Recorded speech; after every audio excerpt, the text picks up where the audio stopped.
chef de chantier. Voici donc Olivier. Il est partout, il est au courant de tout. Il connaît le calme des grutiers, la virtuosité des maçons, l'ingéniosité des électriciens, l'application des peintres. Olivier coordonne les interventions de tous les corps de métier. Là, il donne un conseil, ici une instruction, quelquefois un coup de gueule. Même avec des chaussures de sécurité, Olivier ne se laisse pas marcher sur les pieds. Comment on a du personnel, c'est la motivation. Donc la motivation, l'esprit d'équipe. À partir du moment où on arrive à se dire on est ensemble sur le chantier, on travaille tous ensemble, pas l'un contre l'autre et tout ça, on fait des plannings, je veux dire, assez justes. On arrive fatalement à pousser son personnel à aller plus loin enfin, dans le travail.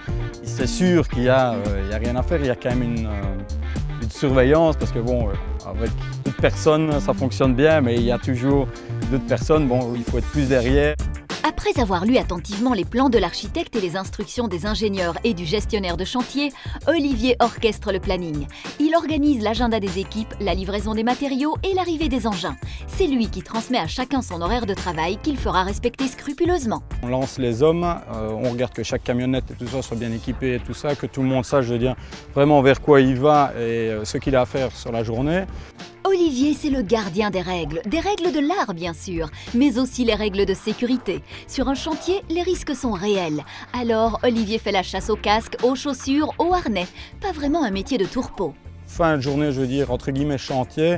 Là, on refait le point avec les chefs d'équipe, de nouveau sur chantier pour réorganiser la journée du lendemain, s'assurer que tous les matériaux soient bien sur chantier, que tous les transporteurs soient bien prévus, enfin, que l'organisation soit impeccable pour le lendemain. Le bon chef de chantier, c'est un bon chef d'orchestre.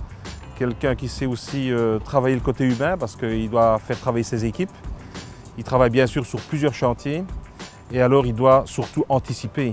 Il doit anticiper les besoins du chantier, que ce soit en matériel, en moyens humains bien sûr, et en marchandises. Bien sûr, on est là par tous les temps, soleil, pluie, gel parfois, mais c'est très valorisant car on est la personne qui amène à toute l'entreprise sa rentabilité quand même.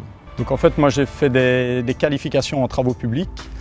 J'ai gravi un peu les échelons, donc passé de manœuvre, qualifié premier échelon, qualifié deuxième échelon, chef d'équipe A, chef d'équipe B, contremaître et maintenant conducteur de chantier. Quand il n'est pas sur le chantier, Olivier est derrière son bureau. Chaque jour, il rédige le compte-rendu des travaux réalisés, règle les questions administratives, prépare le planning pour la suite, organise une réunion avec le client. Quelques minutes de calme, loin de la fureur des engins. Je pense dans tout métier à responsabilité, le sang-froid fait partie intégrante du travail. Il faut savoir prendre du recul, analyser les choses, ne pas toujours réagir, je veux dire, à chose qui n'est pas toujours le meilleur.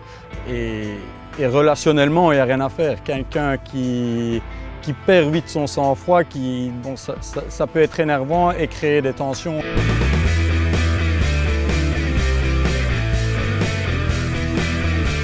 Je dirais que mon métier, c'est